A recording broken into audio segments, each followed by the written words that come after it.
Welcome to my channel Rekha Sharma all about SST. Hello students, आज इस video में हम लोग स्टार्ट कर रहे हैं 7th क्लास की जियोग्राफी का चैप्टर 4 एयर। जैसे कि ऑलरेडी हम लोग फर्स्ट चैप्टर एनवायरनमेंट के कंपोनेंट्स में हम इनका थोड़ा सा डिस्क्रिप्शन पढ़ चुके हैं, जिसमें एनवायरनमेंट के कंपोनेंट्स में नेचुरल एनवायरनमेंट में हमने इसके 4 पार्ट्स एटमॉस्फेयर, हाइड्रोस्फेयर और लिथोस्फेयर और इनके तीनों के मिलने से बना बायोस्फेयर, ये 4 पार्ट हम ऑलरेडी डिस्कस कर चुके हैं। और जियोग्राफी के सेकंड और थर्ड चैप्टर में हम लिथोस्फेयर स्टडी कर चुके हैं। तो नेचुरल एनवायरनमेंट का ये एटमॉस्फेयर का ही पार्ट है, जिसको यहाँ डिटेल में एक्सप्लेन किया गया है। फर्स्ट ऑफ ऑल आइए जान लेते हैं कि एयर क्या है। Air is the mixture of gases. जो कुछ गैसेस हैं वो मिलकर के एयर को बनाती हैं। हमारी अर्थ के चारों ओर इस एयर का एक लेयर बना हुआ है। हमारी अर्थ के ग्रेविटेशनल फोर्स की वजह से इस एयर को अपनी ओर अर्थ हमेशा खींचे रखती है। यही एनवलप ऑफ एयर, इसको हम ब्लैंकेट ऑफ एयर भी कह सकते हैं, जो हमारी अर्थ के चारों ओर बना हुआ है, जो हमारी अर्थ को चारों ओर से कवर किया हुआ है। इस ब्लैंकेट ऑफ एयर को कहते हैं एटमॉस्फेयर। नेक्स्ट है कंपोजिशन ऑफ द एटमॉस्फेयर। जो एटमॉस्फेयर है वो किन किन एलिमेंट्स से मिलकर के बना है, वो कौन कौन सी गैसेस हैं जो एयर को कंपोज करती हैं। तो इस पिक्चर के थ्रू यहाँ डिटेल में बताया गया है कि एयर में नाइट्रोजन 78%, ऑक्सीजन 21% और जो अदर गैसेस हैं उनमें carbon dioxide, argon, helium etcetera कुछ परसेंटेज के रूप में पाई जाती है। यहाँ जो गैसेस हैं उनमें सबसे ज़्यादा मात्रा नाइट्रोजन की और ऑक्सीजन की पाई जाती है। इन दोनों ही गैसेस का हमारे लिए बहुत ज़्यादा यूज़ है, जो अब हम डिस्कस करेंगे। तो सबसे पहले हम जान लेते हैं नाइट्रोजन के बारे में, क्योंकि ये सबसे ज़्यादा क्वांटिटी में हमारी एयर में पाई जाती है। फर्स्ट ऑफ ऑल नाइट्रोजन 78% इसकी एयर में पाई जाती है और ये किसी भी लिविंग ऑर्गेनिज्म के लिए, किसी भी लिविंग बीइंग के लिए ग्रोथ में हेल्प करती है। नाइट्रोजन को हम लिविंग बीइंग डायरेक्ट एयर से यूज़ नहीं कर पाते हैं। इसको सोइल और कुछ प्लांट्स की जो रूट्स हैं वो अपने आप में एब्जॉर्ब कर लेती हैं और फोटोसिंथेसिस के थ्रू यह नाइट्रोजन फ्रूट्स में, वेजिटेबल्स में, लीफ में पहुंच जाती है, जिसके थ्रू ये हम लोगों तक पहुंच पाती है और ये हमारे ग्रोथ के लिए हेल्पफुल होती है। सेकंड गैस है हमारी ऑक्सीजन। तो एज यूजुअल आप जानते ही हैं ऑक्सीजन हमारे किस काम आती है, सांस लेने के काम हमारे आती है। जो ऑक्सीजन है वो ग्रीन प्लांट्स के थ्रू हमें मिलती है। ग्रीन प्लांट्स कार्बन डाइऑक्साइड को खाने के रूप में एयर से ले लेते हैं और बदले में हमें ऑक्सीजन प्रोवाइड कराते हैं। नेक्स्ट है कार्बन डाइऑक्साइड। कार्बन डाइऑक्साइड हमारे लिए एक इम्पोर्टेंट गैस है। जो प्लांट्स हैं वो कार्बन डाइऑक्साइड को खाने के रूप में यूज़ करते हैं और उसी के बदले में हमें ऑक्सीजन प्रोवाइड भी करते हैं। हमारी अर्थ पर यदि कार्बन डाइऑक्साइड ना हो तो नाइट में हमारी जो अर्थ है वो बहुत ज़्यादा ठंडी हो जाएगी और हम लोग ठंड से ठिठुर जाएंगे। इसके अलावा और भी बहुत सारे ठंड की वजह से प्रॉब्लम क्रिएट हो सकती है। कार्बन डाइऑक्साइड दिन में आने वाली धूप को अपने अंदर एब्जॉर्ब कर लेती है और क्योंकि वह गैस हमारी अर्थ में लेयर ऑफ एयर के साथ घूमती रहती है, इसलिए हमारी अर्थ को नाइट में जब सन नहीं होता है तब हमारी अर्थ को ठंडा होने से बचाए रखती है। ये उस ड्यूरेशन में हमें गर्मी प्रोवाइड करती है, जिसकी वजह से नाइट में भी हमारी जो अर्थ है उस पर लाइफ कंटिन्यू बनी रहती है। लेकिन हम लोगों की ज़रूरतों के कारण हम कॉन्टिन्यूसली जिस तरह से डिफॉरेस्टेशन की ओर बढ़ रहे हैं, पेड़ पौधों को काट रहे हैं, उसकी वजह से कार्बन डाइऑक्साइड की जो क्वांटिटी है वो कुछ ज़्यादा ही बढ़ रही है, जिसका इम्पैक्ट हमारे लाइफ पर पड़ रहा है। बढ़ती गर्मी के कारण हमारे ग्लेशियर्स पिघल रहे हैं और ग्लोबल वार्मिंग तो आप लोग जानते ही हैं। तो कार्बन डाइऑक्साइड वैसे तो हमारे लिए यूज़फुल गैस है, बट इसकी जो एक्सेस है यानी अगर ये ज़्यादा मात्रा में हो जाती है तो ये हमारे लिए बेटर नहीं है।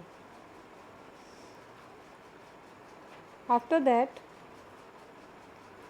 हमारा एक मोस्ट इम्पोर्टेंट टॉपिक है स्ट्रक्चर ऑफ द एटमॉस्फेयर। देखिए, जैसा कि मैंने आपको अभी बताया कि हमारी अर्थ के चारों ओर एयर का एक लेयर बना हुआ है, तो वहाँ पर टेम्परेचर के अकॉर्डिंग और गैसेस की क्वांटिटी के बेस पर जो लेयर ऑफ एयर है उसको डिवाइड किया गया है। यहाँ इस पिक्चर में हम देख सकते हैं कलर्स से भी शो किया गया है और यहाँ पर नेम भी लिखे हुए हैं। हम यहाँ से स्टार्ट करते हैं। ये फर्स्ट नंबर पर है ट्रोपोस्फेयर। ये वो एरिया है, एयर का वो लेयर है जो हमारी अर्थ के सॉलिड क्रस्ट वाले पार्ट के आसपास रहता है। ट्रोपोस्फेयर में जो ऑक्सीजन है वो ज़्यादा लेवल पर पाई जाती है और हम लोग जो बैथिंग करते हैं उसके लिए ट्रोपोस्फेयर बेस्ट लेयर मानी जाती है। हमारी अर्थ के क्रस्ट से लगभग 13 किलोमीटर तक ये लेयर फैली हुई है और जितने भी वेदर कंडीशंस होती हैं जैसे कि रेनफॉल, फॉग, हेलस्टॉर्म, ये सब इसी लेयर में होती है। सेकंड है स्ट्रेटोस्फेयर।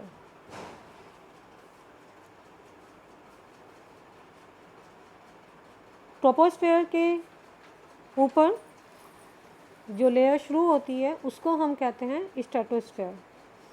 और इसके साथ ही एक बात और जान लें स्टूडेंट्स कि ये यहाँ वर्ड लिखा है ट्रोपोपोज। देखिए, जहाँ पर स्ट्रेटोस्फेयर यहाँ शुरू होता है और ये ट्रोपोस्फेयर ख़त्म हो रहा है, ठीक है, तो जहाँ पर ये दोनों मिल रहे हैं उस एरिया को कहा जाता है ट्रोपोपोज, ठीक है। तो ट्रोपोपोज यानी जो ट्रोपोस्फेयर है वो वहाँ पोज हो रहा है और स्ट्रेटोस्फेयर स्टार्ट हो रहा है।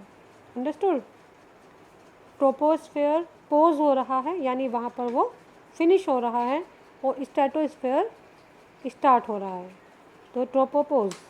लाइकवाइज हम ये यहाँ देख रहे हैं स्ट्रेटोपोज, यानी स्ट्रेटोस्फेयर फिनिश हो रहा है और हमारा मेसोस्फेयर स्टार्ट हो रहा है।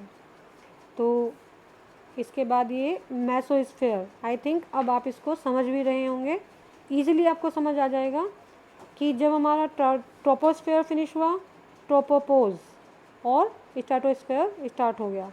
स्ट्रेटोस्फेयर फिनिश हुआ तो stratosphere pause, stratopause, mesosphere start हो गया। After that mesopause means mesosphere finish हो गया। आफ्टर दैट थर्मोस्फेयर स्टार्ट हो जाता है। तो ये जो हमारी 4 कंडीशंस हैं ये आपको याद रहेंगी, ट्रोपोपोज, स्ट्रेटोपोज, मेसोस्फेयर। ठीक है, चलिए नेक्स्ट चलते हैं स्ट्रेटोस्फेयर की ओर। ट्रोपोस्फेयर के ऊपर हमारा जो लेयर का पार्ट शुरू होता है उसको हम कहते हैं स्ट्रेटोस्फेयर, और ये लगभग 50 किलोमीटर तक फैला हुआ है। ठीक है, इस एरिया का जो इम्पोर्टेंस है वो इसलिए है क्योंकि यहाँ पर क्लाउड्स नहीं होते और यहाँ पर किसी भी तरह का कोई भी वेदर फेनोमेनन नहीं होता। मीन्स जैसे मैंने आपको अभी बताया था कि हमारे जो हमारा ये ट्रोपोस्फेयर था, इस ट्रोपोस्फेयर में जो वेदर फेनोमेनन्स हैं वो ओकर होते हैं, वो हैपन होते हैं। ठीक है, तो यदि यहाँ पर वेदर फेनोमेनन हैपन होते हैं तो हमारे जो एरोप्लेन हैं उसको उड़ान भरने में प्रॉब्लम आएगी, है ना। तो इसके लिए स्ट्रेटोस्फेयर हमारा मोस्ट इम्पोर्टेंट होता है। अब यहाँ पर क्योंकि कोई भी वेदर फेनोमेनन नहीं होता है तो इसके लिए ये हमारा फ्लाइंग एरोप्लेन्स के लिए बेटर होता है। मीन्स यहाँ पर हमारे एरोप्लेन्स आसानी से उड़ाए जा सकते हैं। ठीक है, इसके अलावा जो स्ट्रेटोस्फेयर है उसमें एक लेयर ओजोन गैस की भी होती है, और ये ओजोन गैस किस लिए इम्पोर्टेंट है, क्योंकि ये एक छन्नी की तरह काम करती है।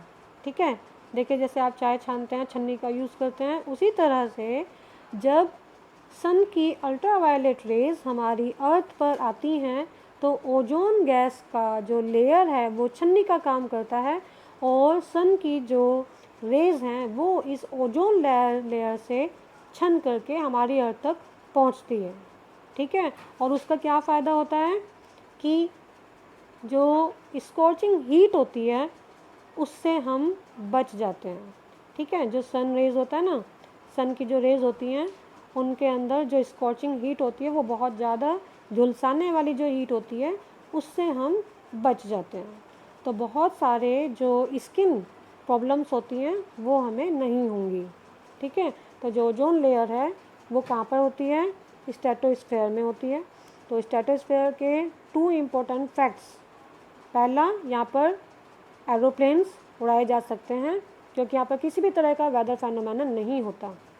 सेकेंड, इसके साथ में ओजोन गैस का लेयर होता है जो अल्ट्रावायलेट रेस को छान करके हमारी अर्थ तक पहुंचाता है, जिसकी वजह से स्कॉचिंग हीट से हम बच जाते हैं। ओके, नाउ नेक्स्ट है हमारा मेसोस्फेयर। ठीक है, यहाँ पिक्चर में हम देख लेते हैं, ये है हमारा मेसोस्फेयर। ओके,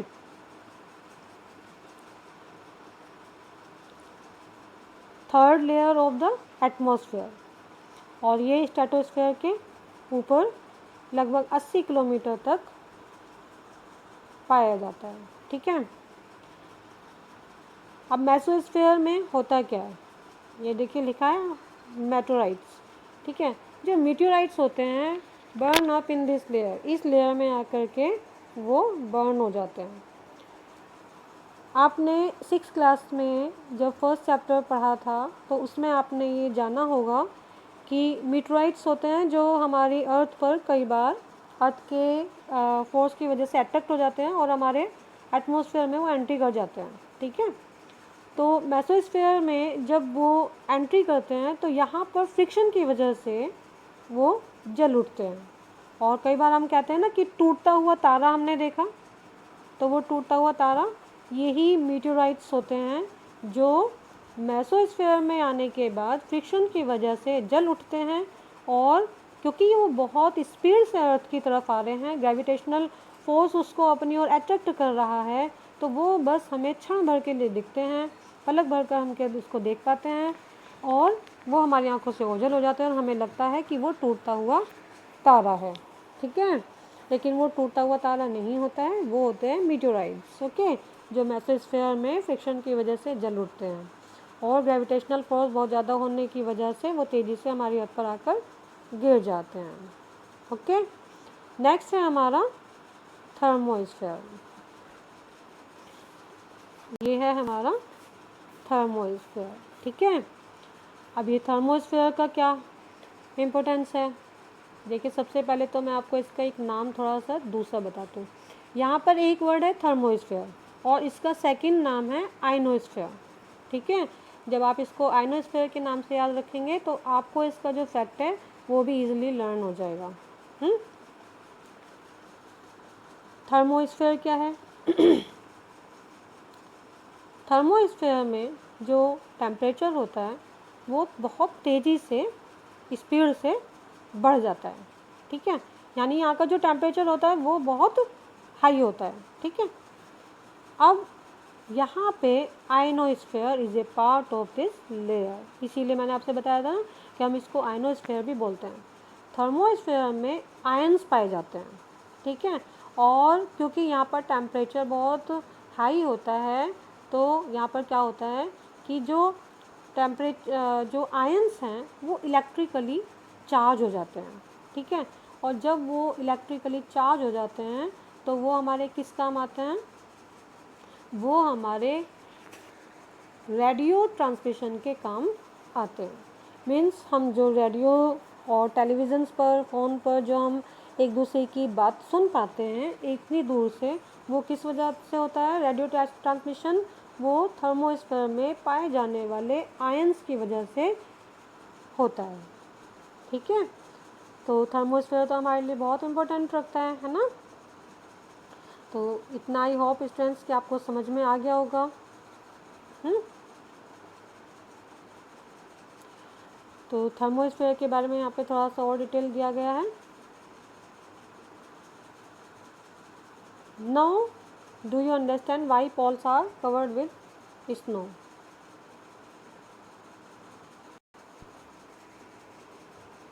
तो थर्मोस्फीयर का फैक्ट हमने जाना कि थर्मोस्फीयर हमारे किस काम आता है। यहाँ पर इसका जो रेडियो ट्रांसमिशन है वो थर्मोस्फीयर में आयनोस्फीयर की वजह से ही होता है। ठीक है, आफ्टर दैट हमारा नेक्स्ट इसमें आता है एक्सोस्फीयर।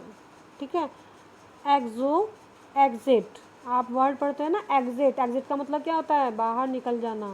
ठीक है, तो जब एयर स्पेस से मिल जाती है, यानी फिर उसके बाद कोई लिमिटेशन हमारे पास नहीं होता है, तब हम उसको कहते हैं एक्सोस्फीयर। ठीक है, यानी कि उसके बाद जो हमारा लेयर है वो स्पेस से जा कर के मिल जाता है। ठीक है, इसीलिए हम उसको बोलते हैं एक्सोस्फीयर। ठीक है, तो ये जो स्ट्रक्चर ऑफ द एटमॉस्फेयर है, आई होप आप लोगों को समझ में आ गया होगा। मैं चैप्टर को थोड़ा सा रिवाइज कर रही हूँ, ध्यान से सुनेंगे। देखिए, फर्स्ट ऑफ ऑल हमारे चैप्टर में मैंने आपसे बताया कि what is air means mixture of gases, जिसमें कौन कौन सी गैसेस होती हैं? कार्बन डाइऑक्साइड है, ऑर्गन है, ऑक्सीजन है, नाइट्रोजन है, हीलियम है। ये गैसेस हमारी होती हैं, कंपोजिशन ऑफ द एयर। ठीक है, जिसमें मैंने आपको ये सारी गैसेस का नाम बताया। After that use of these gases, मैंने आपको यहाँ से बताया नाइट्रोजन हमारे किस काम आती है। तो ये हमारे जो नाइट्रोजन जो गैस होती है वो हमारे ग्रोथ के लिए मोस्ट इम्पोर्टेंट गैस होती है। इसके बाद ऑक्सीजन ऑक्सीजन हमारे किस काम आती है? सांस लेने के काम आती है, ठीक है। आफ्टर दैट कार्बन डाइऑक्साइड, ठीक है। इसका भी मैंने आपको यूज़ बता दिया। तो use of these gases I have described you. After that structure of the atmosphere, जिसमें मैंने आपको बताया है ट्रोपोस्फेयर जो हमारा फर्स्ट लेयर ऑफ एयर है, ठीक है, जिसमें हमारी जो हम देखते हैं बारिश हो रही है और हमारे फोग हो रहा है, ठीक है, ओले पड़ रहे हैं, तो इस तरह के जो ट्रांसमिशंस हैं वो हम नोटिस करते हैं, वो केवल ट्रोपोस्फेयर में होते हैं, ठीक है। इसके बाद स्ट्रेटोस्फेयर, इसमें मैंने आपसे बताया कि जो हमारे वेदर फेनोमेनन है वो इसमें कुछ नहीं होता है, ये बिल्कुल नीट एंड क्लीन रहता है। और यहाँ पर जो एयर है वो हॉरिजॉन्टल वे में चलती है, स्ट्रेट वे में चलती है, जिसकी वजह से जो एरोप्लेन्स होते हैं वो इसमें आसानी से मूव कर सकते हैं। तो एरोप्लेन की जो फ्लाइंग होती है वो हमारे स्ट्रेटोस्फेयर में की जाती है। आफ्टर दैट मेसोस्फेयर, मेसोस्फेयर में क्या बताया था? मीटेओराइट्स हमारे फ्रिक्शन की वजह से यहाँ से जल उठते हैं और वो हमारी अर्थ पर आते हैं, जिससे टूटते हुए तारे हमें दिखाई देते हैं, जैसे लगता है कि टूटता हुआ तारा गिरा है। थर्मोस्फेयर, जिसकी वजह से रेडियो ट्रांसमिशन होता है और हम लोग एक दूसरे को फ़ोन पर, रेडियोज़, टेलीविज़न्स के थ्रू सुन पाते हैं। आफ्टर दैट एक्सोस्फेयर, ठीक है, लास्ट वन, जो जहाँ पर जो एयर है वो स्पेस से आकर के मिल जाती है। तो स्टूडेंट्स, आपको ये इतना चैप्टर समझ में आ गया होगा। नेक्स्ट जो हमारे टॉपिक्स हैं वो हम नेक्स्ट वीडियो में देखेंगे। Till then bye.